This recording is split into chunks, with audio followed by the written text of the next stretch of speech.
Hello, welcome to the Bugle. I am Andy Zaltzman. This is issue 4296 of this audio newspaper for this visual world. It was recorded live at the City Varieties Music Hall in Leeds with me, Ria Lina, and joining us from San Francisco, Nato Green. Producer Chris was also on stage. Do enjoy the show. Chris, play the tape. This is our first ever Bugle Live in Yorkshire. The independent Republic of Yorkshire. We are here in Leeds, where 300 years ago it was 1724. Would you believe that? Yorkshire, of course, the old Viking lands ruled over with an iron fist an iron fist of blood, indeed, by the Scandinaviac warlock classes back in the day. Have you calmed down since? Do you think that Viking impulse is still there? After which the Normans got a bit feisty up here, apparently. What do you think of the Normans here in Leeds? Yeah. Never forget. Never forget.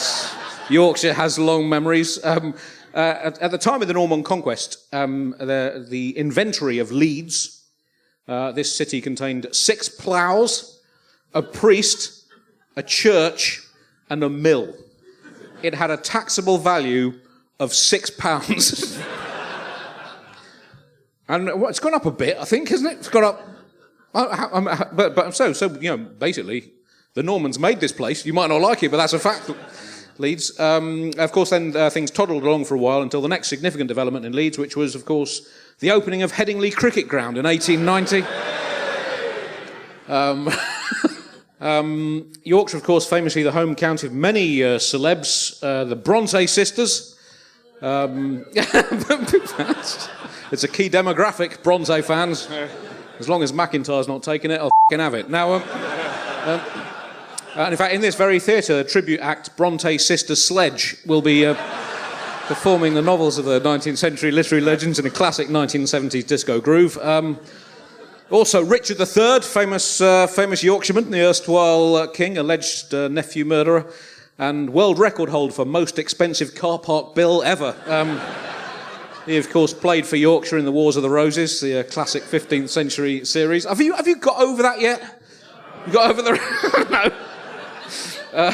In fact, new evidence has just suggested that Lord Stanley, after his controversial transfer to Lancashire, was offside at the Battle of Bosworth before Richard III was unceremoniously kebabbed to death. So actually, they might have to have a replay somewhere on the M62. Richard III's last words, famously, I see you guys are not really going for the one horse for one kingdom swapsy, but could you at least give me a lift back to the car park? I've left the windows open on the Vitesse. So there we go. And of course, that horse, a horse, my kingdom for a horse, that was the peak of the late 15th century horse speculation bubble, when a single horse became briefly worth the entire GDP of the English nation. The market inevitably collapsed, and the Tudor regime had to impose a standard horse value tied to the European turnip. Fact. Are we learning? There are a lot of facts in the Bugle. That's what you need to know about this if you've not seen it before. And also, Yorkshire, as part of the Battle of the part of the Wars of the Roses, hosted the Battle of Towton in 1461. It's good that places like Towton could still get major events in those days, because now it tends to go to all the big cities, doesn't it? But in those days, put in the right bid and you got to host a battle. Reportedly, it was the bloodiest day of combat ever. Single day of combat ever in the history of the British Isles. 28,000 people were apparently killed in a single day of hand-to-hand combat. And you've just got to admire the work rate. Do you not think? People in those days getting stuck in, killing each other, not whinging, saying, oh no, it's not for me, I'm not feeling very well. I just don't think our youngsters would have the capacity to do that these days. We have to hire in a load of Poles and Bulgarians to kill each other for us. Thank you, Brussels. So anyway, we are recording this here in Leeds on the 24th of March.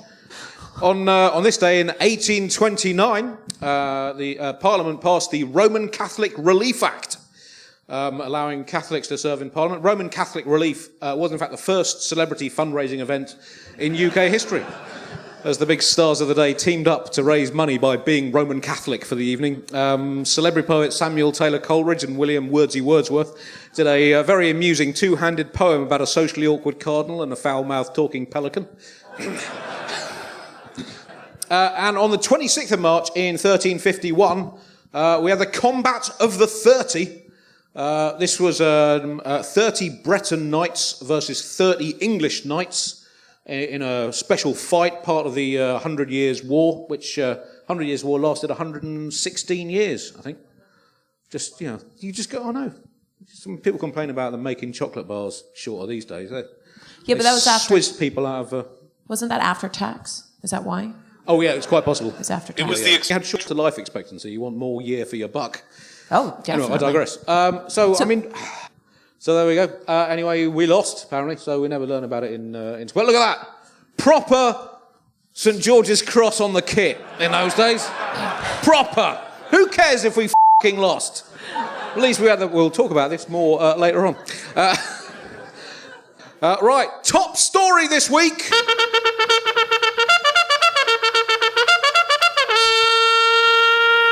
We're off the hook as human beings. We haven't completely f***ed up the planet. This is according to a declaration from the International Union of Geological Sciences, who have upheld a vote by other boffins, stroke scientists, stroke potatoes, against officially declaring this to be the Anthropocene age, and adding that to the timeline of the planet Earth. Now, Ria, you're a scientist. You're a qualified scientist, the best kind of scientist. Thank you. So you're going to have to do the heavy lifting on this story because we're lumping all science in together. We're not going to care that this is not my area of expertise. I don't care. No, I fine. don't care. All right, I'll take it. Yeah, you call me doctor. Yeah, Dr. Lina. So they've said it's not the Anthropocene era. This is a 24 boffin strong committee. Yes. They've because some people had argued that we humans, the world's most famous ever species, have had such a beshitifying impact on the planet that we've actually catapulted it into a new geological epoch. But they've said that's not the case. Well, they voted against it, but it was controversial. It was a very controversial vote because some people on the committee had actually outlasted their term. Right. And as you know, that if you vote when you're not supposed to be on the committee, you're no longer a geologist. That's how that. Yeah, no, they'd expired as geologists. So some people aren't sure whether they were allowed to be there. So that's part of the problem with the vote. But essentially, yes, they're asking whether we started a new epoch because we divide geology divides like the planet's history into eras, periods, epochs, and ages. Right? And they wanted to start a new epoch, but then all the guys said no, because they couldn't decide when to start it. They wanted to start it in 1952. What happened in 1952? Oh, well, I know, here in Headingley, here in Leeds, at Headingley, England had India 0-4 at the start of their second innings. And that was very much on the table in the debate. They were very much discussing that. They were just like, but what about the thing that happened in Henley in 1952? But it wasn't enough, and they said it wasn't, which the whole thing just blows my mind, because Mother Nature's been sitting here on the planet, doing her thing, going through her ages, having her periods, right? As she's allowed to do, and then along come a bunch of men and go, no, we're going to vote on what's happening with your body. And quite rightly, they got shot down. Right. Nato, what's your view on this? Do you think that we put in a lot of effort as a species to f***ing this planet up? Do you not think we deserve to be acknowledged for what we've done and having this epoch named after ourselves? Yeah, Andy, the proposal was to establish the beginning of a new epoch called the Anthropocene that reflected the role of humanity in shaping the geologic history. And I think they voted correctly in deciding that it's not the Anthropocene because we're already on to the next epoch, which is the Anthropocene. Anthropocene, did I say that right? Which is the world being shaped by primarily. The scientists worked on this. As a scientist, I'd say it was we're in the Dickocene epoch. Oh. That's what I'd argue. The scientists who were working on this proposal were working on it for 14 years, and they had nothing to show for it. 14 years of work, back to the drawing board with nothing to show for it, much like my stand-up career. And it's not really up for debate that we've wrecked the planet, but whether we've done it so badly that it leaves a mark in the Earth's substrate. Like 1 million years from now, could scientists look at a rock wall at sedimentary layers and go, see there, see that shitty looking layer? That's Brexit. You can tell because you can tell it's Brexit because there's no Tellegio. We'll have a strata in the thing, and I think it'll just be a layer of microplastics. It'll just go rock, rock, rock, rock, plastic. And then rock, rock, rock, rock, all of humanity. Just 8 billion bodies as we f*** it all up.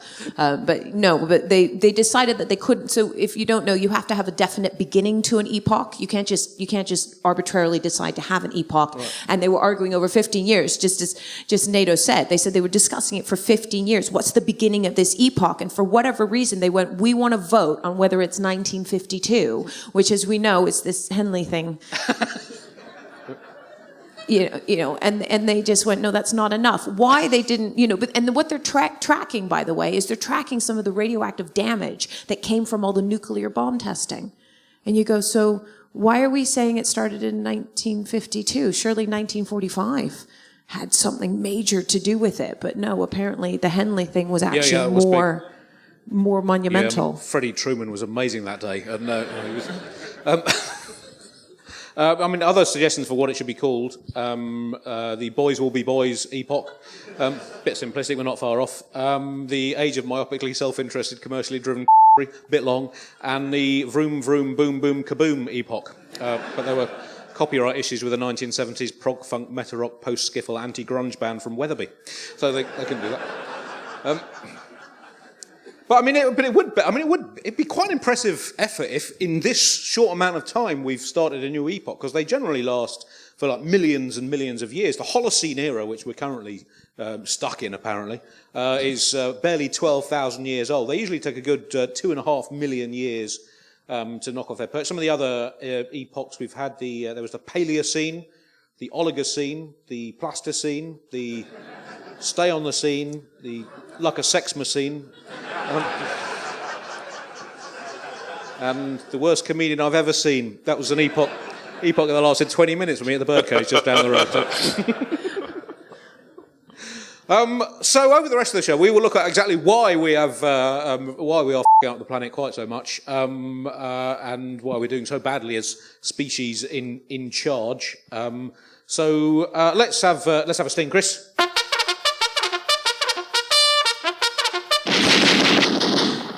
Human instinct for completely f***ing pointless arguments news now. And we had a look at the big stories from this week. In fact, I'm looking at them now, and I can summarise the big stories from this week as... Oh, jeez. Again? Shit. Oh, for f***'s sake. So nothing of great comic levity, obviously, on offer there. I did try to write a joke about the news, and it came out like this.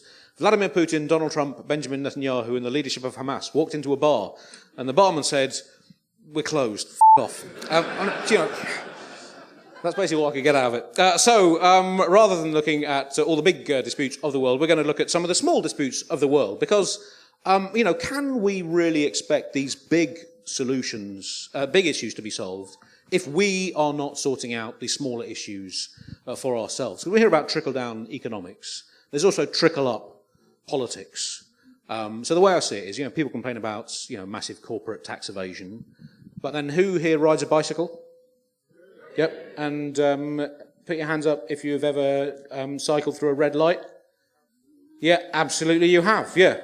So why should we expect our banks to pay their fair share of tax if people like you are setting such a f***ing bad example for them? So who here has ever had a relationship break up? Yeah. Do you mind if I ask, the relationship broke up? Yeah.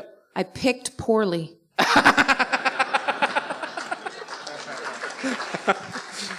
And yet, we have our relationships break up for various reasons, and yet we expect the Middle East to magically fix itself after 5,000 years of squibbly squabbly ever since Big G said, yeah, you can have that big and don't, you can have that bit and don't eat pigs. So I'll tell you what, we will start. Well, let's start with America. NATO, and exciting news that Donald Trump, your past and potentially future president, who's is the bookies' favourite to win the election in November. He gave an interview with Nigel Farage.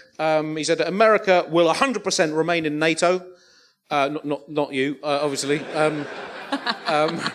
See, NATO is a comedian named after two things that Donald Trump hates. So, as long as European countries play... Andy, I would be very happy if Donald Trump pulled out of me. And then paid your hush money.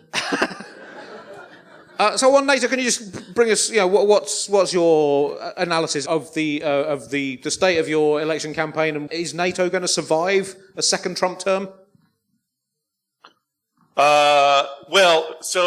It's sort of, the whole thing feels like Trump is such a gangster. Like he had said that he would, quote, encourage Russia to do whatever the hell they want, end quote, to NATO countries that didn't meet their financial obligations.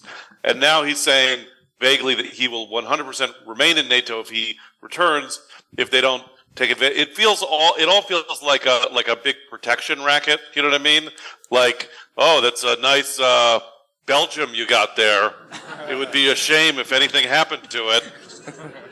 There's this, my friend Vladimir, he doesn't wear a shirt and he gets crazy sometimes. He has a video of me being peed on, and you got to put up some money so nothing happens. In the same interview, Trump said that there was a nice, big, beautiful ocean between Europe and the Americas, apropos of nothing. And when he's right, he's right. There is an ocean. Yeah. So he did finally discover something that was also discovered in the 15th century, but that's fine. 100%, he said, 100%. Obviously, current legal proceedings suggest that Trump's mathematics is not always 100% completely accurate itself. But even some Tory ministers have said we shouldn't necessarily rely on Trump. In fact, relying on Trump, to me, is a bit like jumping out of a helicopter without a parachute and thinking, I'm sure a passing pterodactyl will pick me up in its beak and deposit me safely back in my garden. So, Ria, you probably follow. Do you enjoy American politics? Enjoy it. I follow it. I follow it in the same way that you keep an eye on that one crazy person that's wandering around the supermarket because you never know what they're going to pull out and stab. Do you know what I mean? Like you just sort of go, ha ha ha. But you know what I hate about this story is I hate that I kind of sort of agree with elements of it, and it makes me feel sick to my stomach. But the fact that Grant Shapps has suddenly realized that if Europe wants Europe's backyard to be safe, that Europe might have to actually defend it. I kind of agree. Like NATO is everybody's joined NATO and they've joined it just sort of going, so if we join, America's going to fight for us. And it's true. Up until now, America's just like, yeah, where's the fight? Where's the blood? I'm going to do it. And Trump suddenly going, no, not us. And they've gone, oh shit, we'll have to do it ourselves. But I get why Europe has been, Europe is too advanced for its own good. It's advanced beyond the idea of violence as a form of solution, and it's bit itself in the ass with that. Well, to be fair, we did really give it a good go.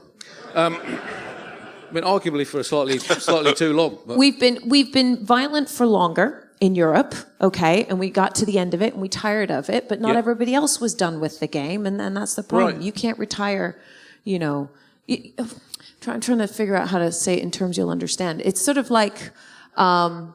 It's like if baseball players suddenly stormed a cricket pitch and were like, we want to play. Right. You know what I mean? And the cricketers are like, well, we've been doing this for 7 days already. What, so still quite early on in the second test? Is that what you're saying? And the baseball players are just like, so we got a couple hours in us and then we're burned out. And that's kind of like, and then the cricketers are like, okay, well, you keep going, but we're actually pausing for tea because it's tea time now. And then they leave to go play tea. And then the baseball players are like, you're going to have to finish this shit because we have no fucking clue what we're doing. And we can't tell who's who because you're all in white. Yeah. It's a fair call. Can't argue with any of that. In other pointless arguments, I think this story about the St George's Cross on the England football shirt, and it's caused absolute fucking mayhem in the sort of list of overblown nothingnesses. I think this is might be the most ridiculous confected squabble that we've had in some time, and that is a hotly contested title. I mean, we once again find ourselves on the brink of total civil war, because actually it was a passing breeze and a spot of light drizzle in an extremely small disposable teacup. But still, this is basically a new front in the culture wars. This shirt has been accused of being woke. I don't know. Andy, can I help? Yeah, you can help, Nato. Yeah. Andy, being from San Francisco, the capital of homosexuality in the world, you're familiar with the gay pride flag, the rainbow flag? Yeah. So do you know that there are different sub flags for other identities? Right. Okay. Yep. Did you know? Okay, and so that image right there is actually the bisexual pride flag. Really? It is 100%. Okay. Right. I mean, because I'd interpreted it slightly differently, as I thought obviously these things obviously mean a lot. You know, these fashion companies don't just put things up for no reason whatsoever. They mean deep philosophical things. So the purple, the two purple lines, they represent the fierce resistance of the ancient Trinovantes tribe, who of course dressed in purple and smeared themselves in blackberries. Over the non-existent Visigoth invasion of 300 BC, which didn't actually happen, but they would have been really brave against it had it happened. The off-pink, that's something to do with the colour of the sunset. That's the right-hand one at the top. The colour of the sunset on the day that Shakespeare wrote his smash hit sonnet, "Shall I compare thee to a summer's day?" The original draft of which was, "Shall I compare thee to a summer's day?" Yes, all right, love you like a summer's day, in that I can't spend any time with you because the cricket's on.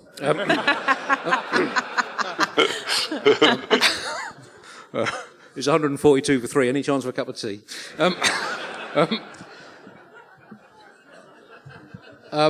The three vertical, or the vertical red bands, they're different shades of red, stand for the various different things that have been made to stop by Brexit. So I think that's entirely relevant as well. And the purple, the other sort of dark. Then we got the blue. There's two blues.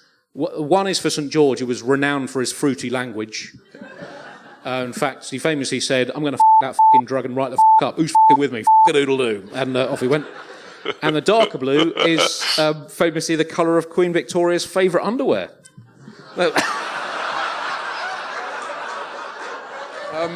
So, I mean, Ria, obviously it's hugely important that a tiny little bit of a shirt that you can't really see because it's on the back of people's necks should cause Daily Telegraph columnists to absolutely shit themselves to billio. I mean, there's so much controversy about this. Like, as Nato said, it is very similar to the bisexual flag, which has upset people. The bisexual flag is actually pink, purple, blue. Of course, this was purple, like a light blue and a dark, like a very specific version of bisexuality, which we have here in the UK, which is men who f*** each other all the way through public school and university, but then settle down and marry women and have kids. That's their flag. That's our government you're talking about, Ria. Some f***ing respect. Not for long. It's caused a lot of conversation on the internet. Of course, this flag, people are saying, of course, that it's all these different shades, that it shouldn't be, red, blues, purples. Other people are saying, no, it's white and gold. And, and it just depends which way you look at it and which picture that you're looking at as to what you're seeing. But fundamentally, again, and I'm really shocking myself this week, and I'm a bit worried about which way I'm going to end up voting in the elections, because I actually do agree again with Sunak. Both Sunak and Keir Starmer have come together, and I'm always saying we need to come together when there's a good idea or when something's going on. We need to stop this bipartisan politics. We need to stop two-party politics. Sunak and Starmer have both said, don't mess with it. Just don't mess with it. And I agree. We're in such a time right now that we can't afford any more change, and we just can't afford to separate racism from football right now. Andy, can I ask you a question? Yeah. I really rely on this show to learn about the essence of Britishness. Oh, right, good. Yeah. And could you explain to me what is more quintessentially British? Defending an empty symbolic tradition for the sake of tradition, or making a bad decision and sticking to it even when it fails because you don't want to be seen as weak? But also, we've not English sports teams have not always, had the. The 1966 World Cup winning football team, of course, famously won in shirts coloured the red of Soviet Russia. No one complained about that then, do they? The Ashes team that won in 1953 were wearing the all white of surrender. And David Wilkie won Olympic gold in the swimming pool in 1976 wearing just a pair of Speedos. Now, in what way is that respecting what St George did for this country? He obviously never came here, St George, and he was from modern-day Turkey. And I think it's just a bit of a shame that so many of our top patron saint positions are taken up by overseas saints. So I think his grandmother was born in Somerset or something. That's how he got the gig, and it's not really encouraging our young people to behave in a particularly saintly manner. They just don't see the openings. Right, let's go with hot cross buns news now.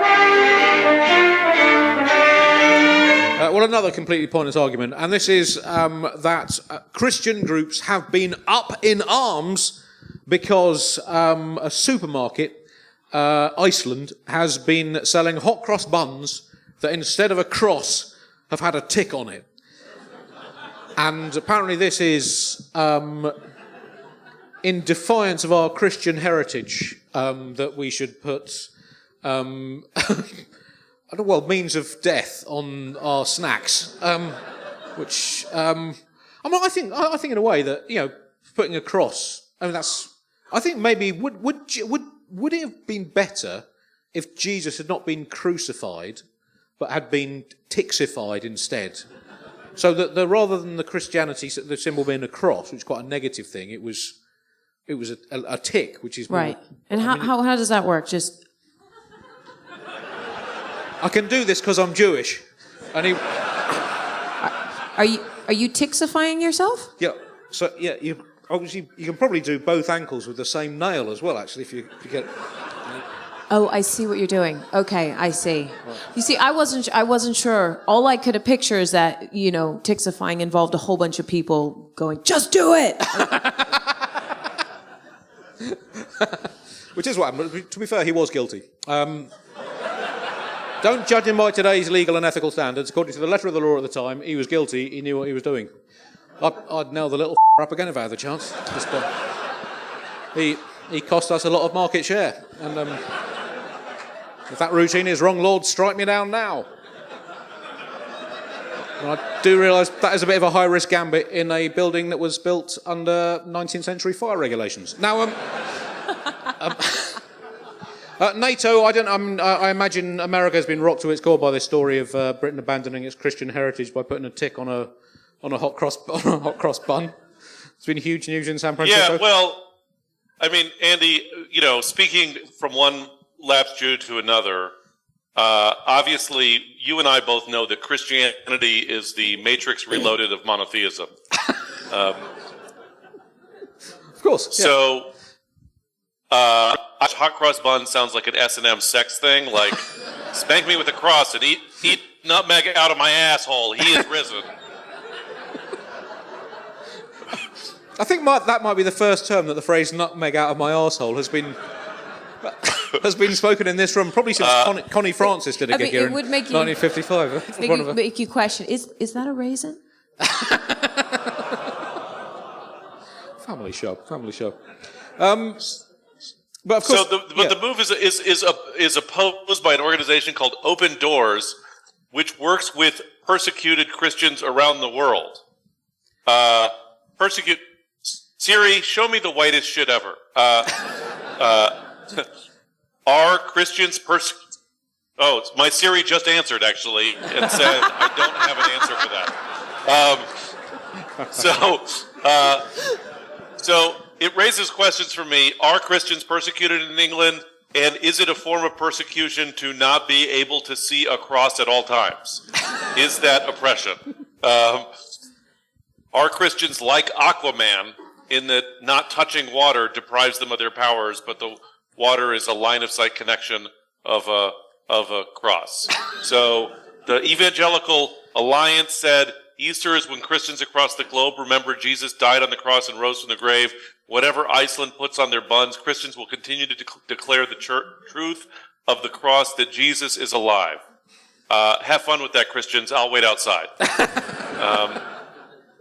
So in the article, the researchers for Iceland said that Iceland's research found that a fifth of its customers would prefer to have a tick, which also begs the questions, what other images did they test out? Like, the only one that didn't get to 20%. The one that would be really challenging is if they tried hot, literal depiction of the face of the Prophet Muhammad buns bacon sandwich.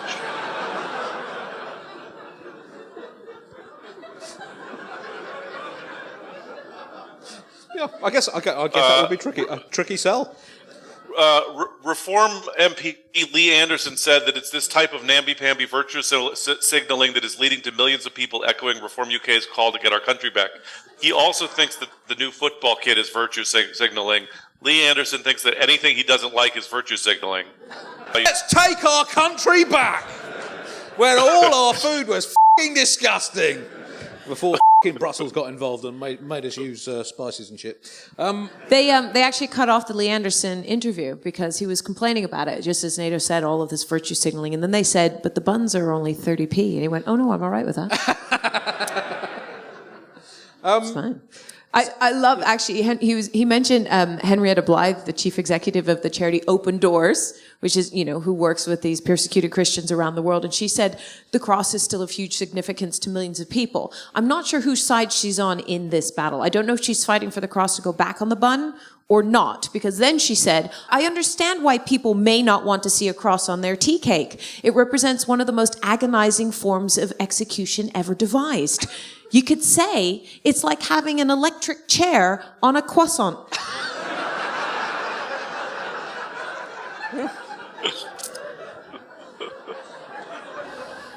Well, the first thing I thought was, that's not a bad way to toast it. I mean, a croissant's not an ideal shape for putting pictures on, though, is it? It'd have to be quite a small, bendy electric chair.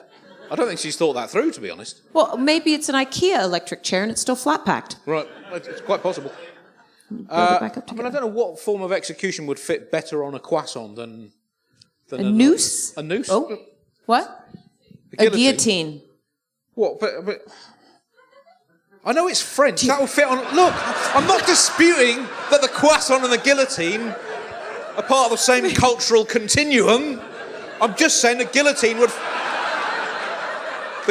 fit on a fucking baguette.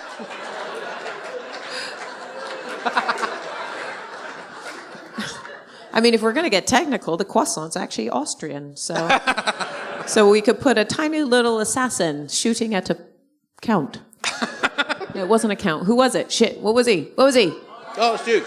Archduke, he was thank Serbian, you. Wasn't he? The tiny little assassin shooting at an archduke. That's for the edit. Right. But to be fair, I mean, to get back to the story, obviously the open doors. That's how Jesus escaped, I think. Anyway, but Took him 3 days though. Just pushing at the door, going. But also, I mean, the hot this cross was supposed bun, to be open. And presumably, when he died on the cross and then rose 2 days later from the grave, he'd have been pretty peckish. He'd have wanted someone with a bit of sugar and a bit of starch. So the hot cross, hence the hot cross. Wait He probably a minute. didn't want to be reminded of the cross, though. Is that why it's called a croissant? Shouldn't it always have been on a croissant? A croissant. A cross? Right. So were you saying Jesus was crucified on a croissant-shaped cross? This is getting back. Just saying, that's a huge coincidence. He did love his fruity buns, though. To be fair, Jesus. Have you heard of Jesus? Oh, surprisingly, God, he used to be quite a big celeb. No, literally, no one had said they'd heard of Jesus. For those who've not heard of him, prominent turn of the first millennium, Middle East-based magician and raconteur. Again, a bit of a Jewish angle on the guy, but one of his lesser-known, he loved fruit-based buns. One of his lesser-known miracles was turning a packet of supermarket raisins and a bucket of flour into the world's biggest Eccles cake. Do you know that? It was 10 metres across, and then he jumped on it, levitated, and karate chopped the Eccles cake into 5,000 regular-sized Eccles cakes for his adoring fans. That's from the Gospel according to St. Maurice, chapter 14, verse 12 to 21. Fact. Look, that's just how the Bible started. I'm just bringing it up to date.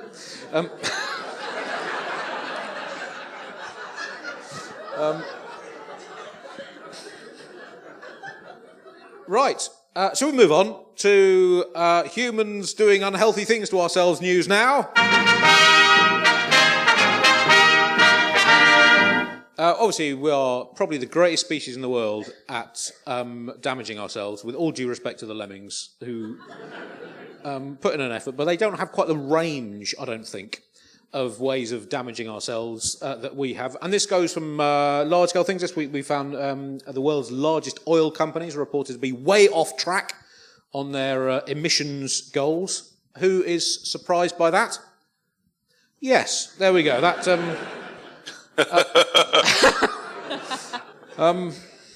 you're a scientist, Ria. How are we going to fix this shit? Well, honestly, I mean, I think the next few stories are going to tell us how we're naturally, through a process of natural selection, going to fix this shit by doing such insanely stupid stuff to ourselves that we will eventually be our own demise. Well, that problem solved. Yeah. I think that might be the most optimistic thing anyone's ever said on the Bugle, actually. So, Nato, I know you're a huge fan of multinational oil companies. Famously. Do you feel sorry for them that they've been told off in this way? Andy, I'm actually quite excited about this news that oil carbon emissions. Because after decades of lying to us about the science of climate change and buying their own research and lobbying against any and all regulation, it would have been disappointing if there was like a big Act 3 personal transformation on behalf of the part of the fossil fuel industry, and they suddenly became virtuous after trying to kill everyone for 100 years. You know what I mean? Like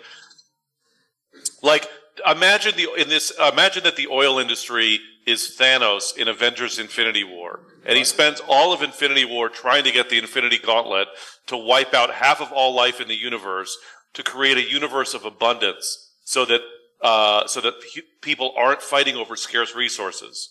And then after 3 hours of fisticuffs with the Avengers, someone points out to Thanos that he could also use the Infinity Gauntlet to just double the amount of food and solve the problem.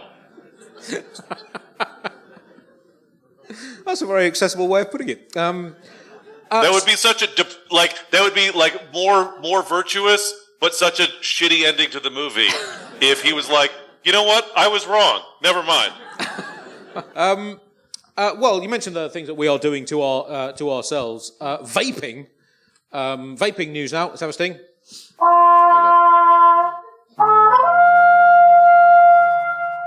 It's turned out that breathing in toxic fumes from untested substances into the very depths of your lungs.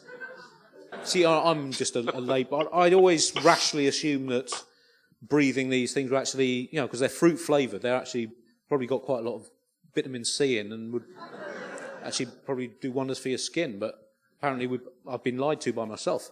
Oh, yeah, the fruity bits are fine. Right, okay. Yeah, the fruity bits are fine. Yeah. It's the oil that you heat up and, emulsify and then shove into your lungs that your lungs are kind of not what we're made for. Right. Give us a couple hundred, maybe 1,000 years to evolve, and maybe we will be able to. But right now, it just blows my mind, though. I mean, I am a scientist, love science, love the whole process, go science, love it. But there's so many things that we do need to do with science,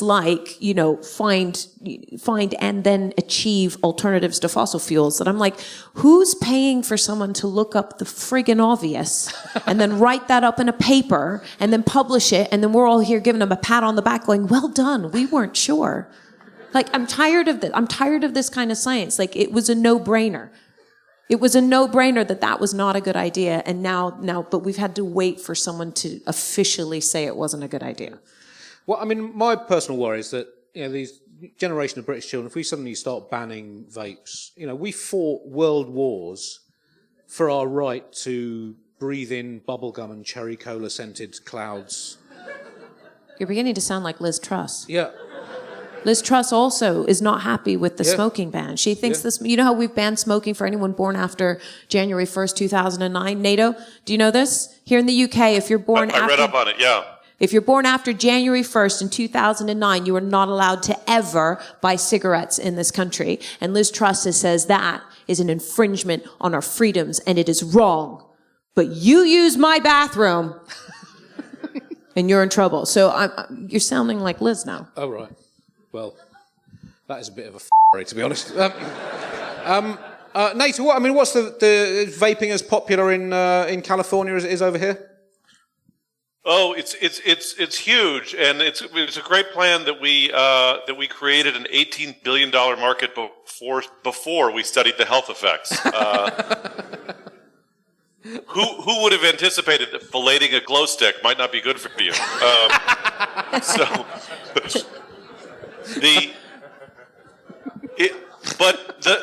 As I understand the technical detail of the study, that it's not conclusive that vaping causes cancer, but it could rewrite your DNA. That's good. So we've had decades now of comic books and sci-fi about bioengineering to create advanced humans and super soldiers and whatnot, and instead we're just creating new technology to alter human DNA to make it easier to get face cancer. Take that, Gregor Mendel. What a reference! Gregor Mendel would have I love been it. thrilled if someone had only explained to the 19th century Austrian monk what vaping and cancer and DNA mean, but he would be into it. Then he might have thought twice about working with those pea plants. Niche. I guess in other unhealthy shit news now, ultra-processed foods have also turned out to be not entirely good for the gut that evolved over tens of thousands of years eating not ultra-processed foods. So basically, the scientific researchers put eating a sausage and cornflake sandwich dipped in Coca-Cola is now on a level with most dangerous things to do in your lunch break, alongside headbutting a sleeping crocodile in a zoo, practicing ballet on a homemade raft in a busy shipping lane, and chainsaw wrestling. So, is there anything left that we can do now without damaging ourselves? Do you know, I welcome it all. I welcome it. I just think that there's 8 billion of us on the planet right now, and if people need science before they'll realize that some of this is maybe not a good idea. I'm sorry. I'm being because I know there's a lot of people in this room. There's a lot of people in this room that vape, and they're just like, "Are you saying I should die?" No, I'm not, because especially if you came from smoking and you're using vaping to get away from smoking, fine. Although what this study has showed is that it's still going to warp your DNA, and your children are all going to have 4 feet and 3 boobs. But I'm just saying. Is that a problem? The current advice, if you want to eat healthy and avoid ultra-processed foods, is that all food should be eaten directly from a tree or cow and swallowed whole like a python would swallow it. So, there's a danger, I think. Nate, obviously America is not entirely famed for its healthy eating habits. Cheese in a can, boom, boom, cheese in a can. That is that the end of civilization? Cheddar and bacon, easy cheese. Does it become kosher if it's in a can, Nato? What's American flavors? I don't think it tastes like gunpowder. Woo! Look, Ria, you're a scientist. I have a question. Is the purpose of scientific research to help the reader find loopholes? Because I read the study about ultra-processed foods, and my immediate thought is, I need definitions. Define your terms. Because, you know what I mean? Like I read an article that men of my age shouldn't have more than 4 drinks per day, and so now I'm carefully measuring out 3.8 drinks per day, and I'm writing the research team, the scholars who wrote the study, saying define a drink. Technically, a goblet of Navy strength drink gin is 1 drink. You know what I mean? So I look at the ultra processed food study, and it says, okay, fizzy drinks. I don't really drink fizzy drinks. Junk food, fine. Sugar seals, fine. Ready-to-eat meals, I'm good. How about what are carnitas super burritos ultra processed? Do you have Bostocks in England? Do you know what that is? It's the best food ever. What is it? Was that?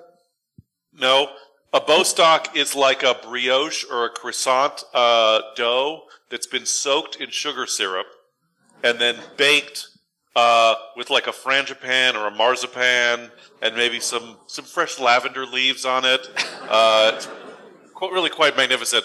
Basically, the study turns me into a Talmudic scholar where I'm debating, like, what is the precise line between processed and ultra processed? Like, how processed can I be before I'm too processed?